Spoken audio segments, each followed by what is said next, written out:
All right. Today I'm going to be talking about the Nephilim and harem, or the Hebrew word for devote to God or devote to destruction. A lot of people wonder why God requires the complete destruction of certain cities when Joshua and Moses come into the promised land. Well, Moses doesn't actually make it, but he still does devote certain cities to destruction along the way. Specifically when he fights Og of Bashan in Numbers. Well, it's the book of Numbers. I want to say Numbers 21 and Deuteronomy 3.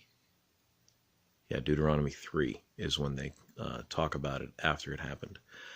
The entire towns, all the people, all the animals are completely destroyed when God declares something haram.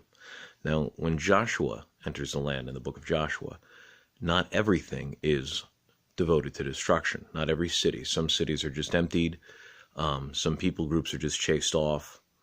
But whenever there is a city that is completely and utterly devoted to destruction, it is without fail a city that is filled with one of the descendants of the Nephilim.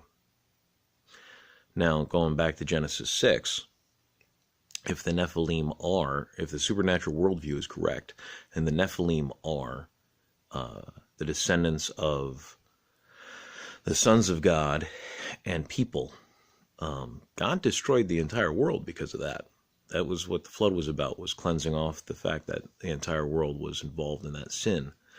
So, destroying entire cities because they were not just regular sin, normal sin that you and I have faced, but have actually gone so far as to mate with, sons of God, spiritual beings, not good spiritual beings, if you know what I mean, on the demonic side. Evil spiritual beings.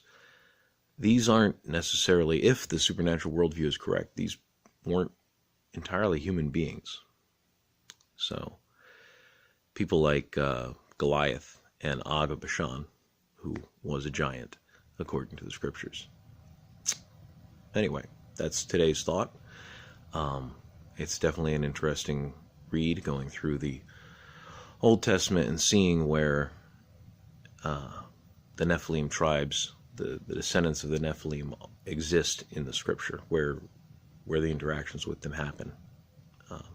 It's more than just one quick chapter or 4 verses in Genesis 6. Thanks.